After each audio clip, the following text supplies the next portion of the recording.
Bonjour à tous et merci à vous tous de me soutenir. Vous êtes de plus en plus nombreux à regarder la chaîne et ça me fait plaisir. Merci également d'utiliser les liens sponsorisés dans les descriptions. Ça me permet de faire vivre la chaîne. Sur cette chaîne, on voit beaucoup de modifications apportées aux machines 3D, aux machines laser et surtout à la CNC. Et pour la CNC, on a fait beaucoup de modifications, d'améliorations. Certaines ont été modifiées, abandonnées, remplacées. Et je voulais faire ici un petit peu le point sur toutes les modifications que vous pouvez apporter à votre machine pour que vous ayez un outil qui vous fasse plaisir au quotidien. Les dernières modifications la transforment pratiquement en machine professionnelle, mais vous pourrez faire les modifications de base. Et pour vous remercier, quelques petits cadeaux qui sont offerts par JLC PCB. On va voir ça un petit peu plus loin. Allez, à tout de suite.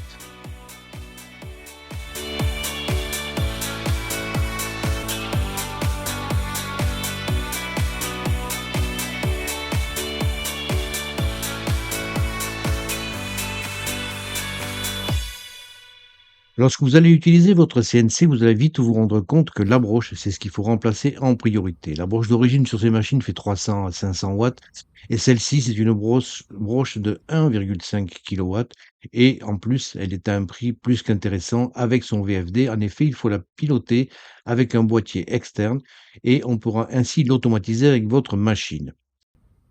Par contre, faites attention, qui dit broche plus puissante dit moteur de plus gros diamètre. La nouvelle broche a un diamètre supérieur à la broche d'origine. Elle fait maintenant 65 mm et il faut vérifier sur votre potence. Là, c'est la fixation de la broche d'origine qui vient se fixer par les côtés.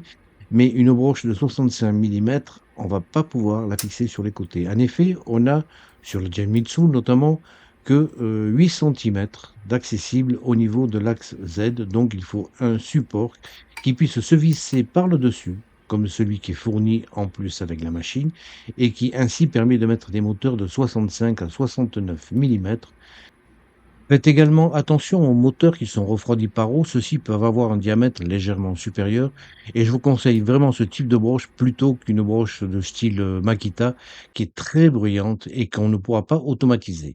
Vous la fixez le plus bas possible sur le support du Z, vous gagnerez ainsi en rigidité. Le plus dur sera de souder les 4 fils sur le connecteur. Il faudra un petit peu de patience et c'est la seule partie compliquée de remplacement de la broche. Le variateur de fréquence est livré avec la broche et c'est lui qui va la guider. Mettez des anneaux de ferrite sur tous les fils, sur le signal, sur l'alimentation et sur le fil qui va à la broche. Et faites également des montages avec les fils qui soient le plus propre possible. Le contrôleur de base n'a pas de branchement spécifique pour pouvoir connecter un VFD dessus. Alors on va se servir du port laser qui lui envoie des signaux PWM et ces signaux sont proportionnels à la vitesse de la broche.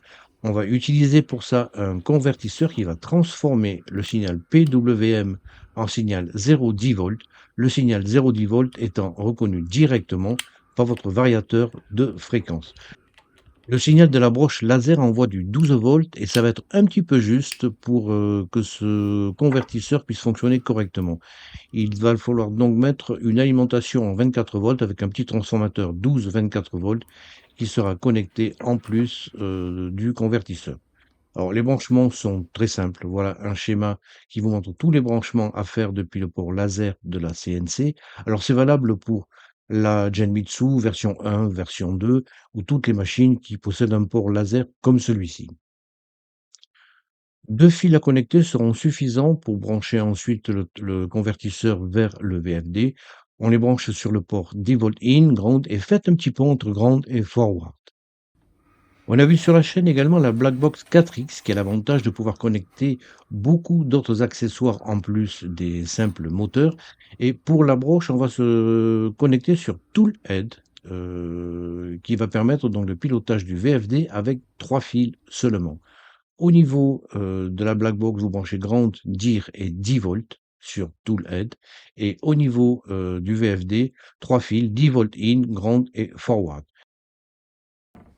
On passe maintenant à des contrôleurs 32 bits avec la Blackbox X32 qui sont plus précis et plus performants. Elle possède un relais à deux voies, normalement ouvert, normalement fermé, et une sortie 0,10 volts directement. On va maintenant pouvoir gérer donc la broche dans les deux sens. Le connectique est très simple, 4 fils, COM, normalement ouvert, normalement fermé, et le 10 volts, et un pont entre COM et ground. Et du côté du VFD, vous avez 10 volts in, le ground, forward et reverse. Maintenant, on peut aller dans les deux sens. Les black box ont pour avantage également de pouvoir connecter dessus une sonde probe plus.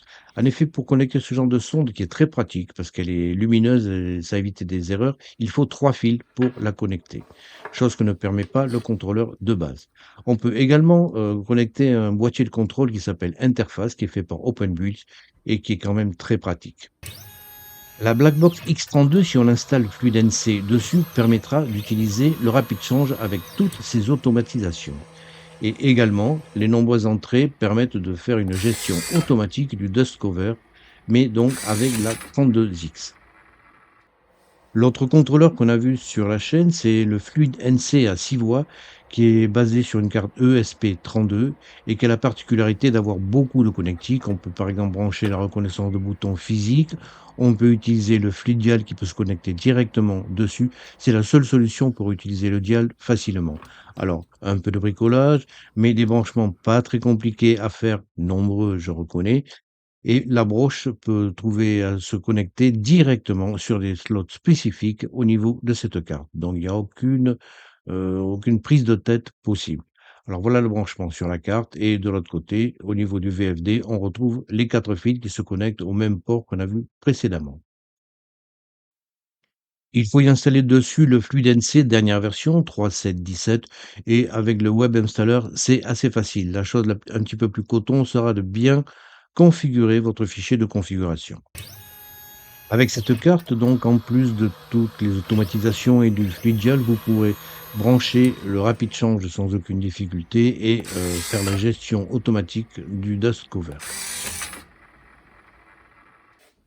Alors une chose aussi que je vous recommande vraiment de façon formelle avec une CNC, c'est le système d'aspiration avec une Dutch shoe. Celle-ci, a une semelle flottante, donc qui permet de s'équilibrer à l'usinage en cours et vous verrez que c'est quand même très pratique de plus avoir de poussière lorsqu'on usine.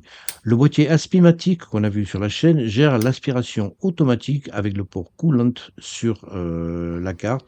Prévoir quand même un aspirateur de bonne qualité et de grande capacité.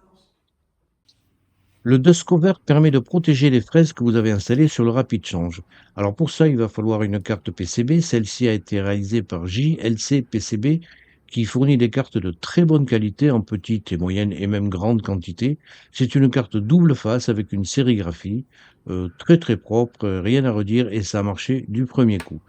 Il faudra en plus pour cela une petite cosse d'alimentation qu'on pourra souder dessus, des connecteurs à découper et à souder également. Le système est basé sur un Arduino Nano qu'il faut programmer. On va avoir besoin ensuite de 2 résistances de 220 ohms, ça c'est pour protéger la LED et un petit, condensateur de 30 nanofarad qui va éviter les effets rebond sur l'ouverture et la fermeture du dust cover. Et enfin une LED RVB pour afficher les états de fonctionnement. Alors je vous propose le PCB et sa LED qui sont disponibles sur la chaîne. Regardez en description de la vidéo. Je suis passé par JLC PCB pour la réalisation de cette carte. C'est un site qui vous donne des cartes de très bonne qualité pour professionnels et particuliers et qui met en place également des outils, notamment Easy EDA, qui vous permet de concevoir complètement votre circuit. Alors, je vous montre un petit exemple sur le Discover. C'est un circuit très simple, hein. Alors, vous voyez un petit peu la configuration de ce circuit. Le programme permet, de gérer tout type de composants. Alors là, c'est très simple, ce sont des connecteurs, il y a un anneau et puis, c'est pratiquement tout, des résistances et une LED. Vous avez une bibliothèque de composants qui vous permet de l'afficher sur votre, planche de travail. Alors vous choisissez, bon, par exemple, pour les résistances, on va choisir, il y en a plusieurs types. Je vais prendre le type un petit peu européen. Vous cliquez ensuite sur la résistance et vous la positionnez où vous voulez. La touche sur la lettre R permet de faire une rotation lorsque vous positionnez un élément sur votre planche de travail. Vous avez toute une planche d'outils de dessin de pistes qui vous permet de relier n'importe quelle piste à n'importe quel point, et ça de façon entièrement automatique. Une fois que votre circuit est dessiné, vous avez un menu qui va transformer votre dessin en PCB automatiquement. Ça, je trouve ça assez génial. Il vous suffit juste dans les paramètres de définir la taille de votre plaque. Alors là, ici, on va faire 65 par 30 millimètres pour notre circuit. Le système va vous dessiner donc la plaque, que vous voyez en violet, et dessus, vous positionnez les différents éléments qui sont issus de votre dessin. Vous pouvez donc le tourner dans le sens que vous voulez et vous venez ensuite les positionner. Alors vous tenez pas compte même des branchements, enfin on va un petit peu les arranger. Le système calculera tout automatiquement. Vous essayez de faire un truc un peu joli, hein, et puis voilà, après le système calculera tous les passages de piste. Ça, c'est quand même vachement pratique. Quand on a fait du PCB, essayer de faire passer les pistes où il fallait, enfin c'est vraiment, l'enfer. Bon, voilà, une fois que vous avez positionné tous vos éléments, alors là, je vais descendre un peu les résistances et ce connecteur. Le condensateur, on va le mettre là et le dernier connecteur, on va le mettre ici. Vous avez également la possibilité de faire une sérigraphie. Alors automatiquement, vous avez ce genre de sérigraphie, mais vous pouvez modifier toutes les étiquettes en cliquant dessus et vous mettez le titre que vous souhaitez. Vous pouvez également en rajouter d'autres, vous pouvez en supprimer, vous faites la sérigraphie que vous voulez. Voilà, le système permet également un routage automatique des pistes. Une fois que vous avez tout dessiné, vous faites un routage et il va voir par où peuvent passer les pistes en faisant automatiquement un double face, des pistes passant par-dessus, d'autres passant sous le circuit. Vous avez la possibilité de le voir en temps réel en 2D et également vous pouvez avoir un aperçu de votre réalisation en 3D. Je trouve que ce programme est assez complet, très simple d'utilisation et gratuit pour une utilisation personnelle. Une fois que vous avez fait ça, ben, on va pouvoir concevoir les fichiers Gerber qui vont permettre de dessiner la carte. Une fois que vous les avez sélectionnés, vous avez un aperçu de ce que ça donnera. Vous choisissez la couleur, le nombre de cartes, enfin, etc. Et normalement, il est possible d'envoyer ensuite ce fichier directement sur GLC-PCB. Moi, j'ai eu un petit message d'erreur. Alors, la deuxième solution, ben, j'ai sauvegardé le fichier. Ça fait automatiquement un fichier compacté en zip. On le sauve sur l'ordinateur. Et lorsque vous revenez ensuite sur le site JLC-PCB, vous avez la possibilité, en appuyant sur ce bouton, d'importer un tracé. C'est ce que l'on va faire. On va importer notre zip qu'on vient juste de créer. Le système mouline, calcule un petit peu tout, vérifie tout et vous affiche le résultat de ces cogitations. Voilà, vous avez votre carte qui est là. Il ne vous reste plus qu'à choisir, si vous voulez, la couleur, la qualité du PCB, la quantité que vous voulez, et cetera. Alors à ce titre, vous avez un lien dans la description de la vidéo qui vous donne 60 € de carte gratuite avec le code. Et également, si vous vous enregistrez sur le site, vous aurez 250 € de coupons et un tirage au sort pour le dernier iPad. Une fois que votre montage a été finalisé, il ne vous reste plus qu'à mettre l'ensemble dans un boîtier. Vous trouverez les liens dans la description de la vidéo. Ce boîtier est destiné à piloter un relais qui va commander la Discover. Vous le mettez également sous la machine. Là, je l'ai positionné en façade sur ma Genmitsu. La réalisation de Fluidial est assez facile. Il faut surtout bien veiller à faire des connexions de bonne qualité et des branchements corrects. La meilleure option pour vous le procurer, ce dial, c'est chez Gotronic, d'après ce que m'ont dit les abonnés. Je pense que c'est effectivement un bon plan. Vous avez le wiki qui parle de la création de ce Fluidial. Défiler, faites défiler. Alors c'est en anglais, mais faites défiler. Vous avez beaucoup de schémas. C'est très bien expliqué. La seule difficulté sera ensuite qu'il faudra installer Visual Studio, Platformio, mais également aussi Git et quelques autres programmes. Vous laissez le système installer tout, vous vous laissez guider avec les messages qui apparaissent à l'écran et votre Fluidial fonctionnera. Voilà, donc je tenais à revoir avec vous des petits soucis de connectique, des petits conseils également à apporter lors de réalisation de toutes ces modifications. Une fois que vous les aurez réalisés, vous avez quand même une machine qui n'a rien pas à rougir face aux professionnels.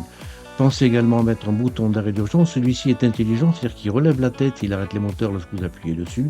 Et installez le contrôleur à l'abri des projections. Là, je l'ai positionné sous l'établi.